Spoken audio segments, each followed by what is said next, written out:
Being outbid when buying a home in New York City is very common. The most desirable properties can sell very, very fast, even in the worst of markets. We'll discuss how to avoid being outbid in this video. I'm Nick at Houseit, based here in New York City. Check out our website, houseit.com, to learn how to save money if you're buying or selling real estate here in New York City. So let's get started. Capitalize on first mover advantage. Be sure to have your offer documentation ready so that you're in a position to submit an offer the moment a suitable listing hits the market. There's always an advantage to being the first offer or one of the first few offers that a seller receives. If your offer is submitted early on and it's accepted, the seller is much more likely to stick with your offer even if similar offers come in before you've signed the contract. Remember that in New York City, nothing is binding until contracts are fully executed. So the mere fact that you have an accepted offer does not obligate the seller to proceed with you if better offers arrive before contracts are signed. If a higher offer comes in after yours is accepted, but before you sign the contract, a seller is much more likely to give you the chance to match the other offer instead of pulling the plug altogether. While having to raise your offer price after it was already accepted might be frustrating, just remember that you're still in an advantageous position since you're being given the opportunity to match and move forward with the deal, whereas bidders who came in late don't have the same opportunity. Have realistic expectations. We'll just come out and say it.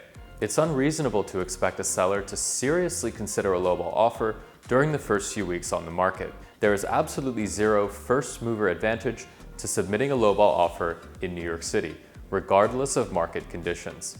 Now, this is particularly true if you're considering a hot listing, which is receiving lots of traffic from fellow purchasers. Even if the property you're considering isn't a candidate for a frenzied bidding war, submitting a low offer on a brand new listing will likely offend the seller. The consequence of personally insulting a seller is that she or he will always hold a grudge against you. So even if you subsequently raise your offer to a very competitive level, the seller will naturally be inclined to go with another buyer who didn't previously offend them. Put your best foot forward. How much of an advantage you'll have by being a first mover ultimately depends on how competitive your offer price is. Don't be afraid to submit a full ask offer or even go above asking right away if you really want a property and the comps support the asking price. If your initial offer truly wows the seller, they'll be much more likely to accept it quickly or engage in a negotiation which could yield an accepted offer quickly. This is beneficial to you as a buyer, since a quick accepted offer will naturally curtail a seller's desire to continue showing, entertain other offers, or sit on your offer, and this will lower the risk of being outbid before you sign the purchase contract. If, on the other hand, you submit a mediocre offer early on, a seller will feel compelled to sit on your offer and show to as many buyers as possible in the hopes of receiving better offers before countering yours. If your offer is too low, the seller might not counter at all. If you're bidding on a hot listing in a strong market, your number one risk factor is time.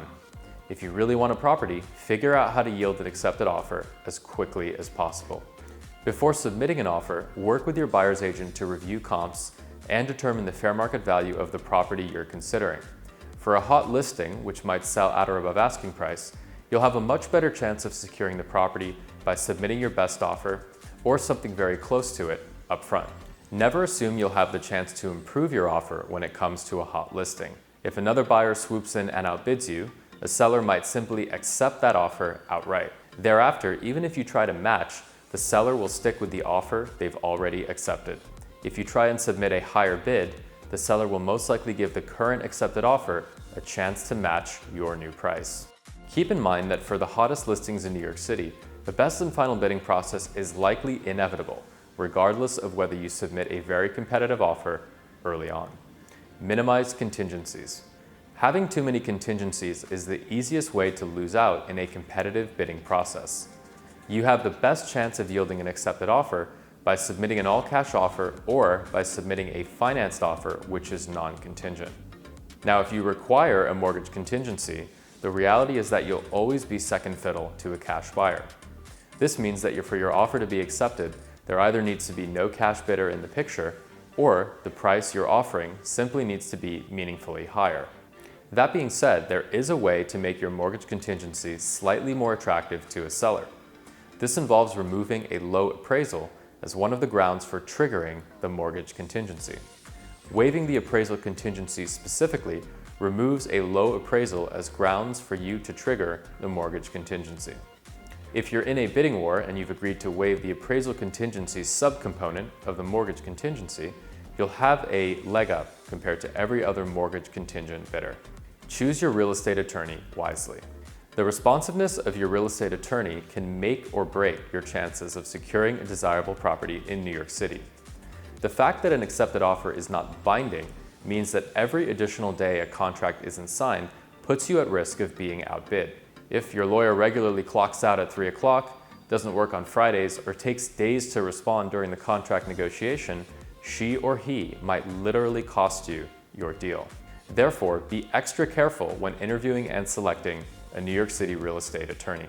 Assuming you've hired a highly responsive real estate lawyer, you can still do a few more things to further minimize the timeline between accepted offer and a signed contract. For example, ask your buyer's agent to request the due diligence documents the moment there's an accepted offer.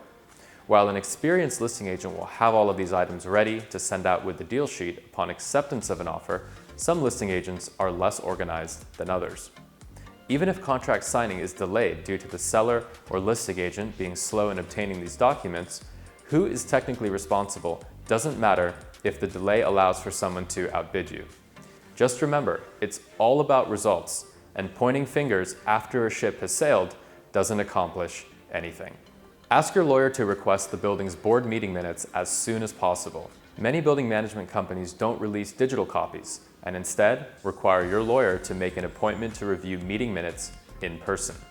Ensure that the funds for the customary 10% contract deposit are readily available. Be sure to utilize wire transfer for the contract deposit and electronic signature for the contract itself to avoid delays associated with physical checks and mailing or transporting hard copies of physically signed documents. Submit multiple offers. Never rely on a single property when it comes to buying in New York City. Competition can be fierce, and a competing bidder can emerge even in the weakest of markets. Therefore, we recommend submitting multiple offers. Submitting several offers will ensure that you end up with something, and it will also allow you to discover which listings offer the most compelling value proposition. Some sellers are naturally more motivated than others, and the only way to figure out who is the most flexible is by testing multiple sellers with offers. So there you have it. We hope you enjoyed this video, and if you did, please like, subscribe, and leave us a comment. We'd greatly appreciate it. And if you're looking to buy or sell here in New York City, check out Houseit.com to learn how to save money. I'm Nick at Houseit, and we'll see you on the next video.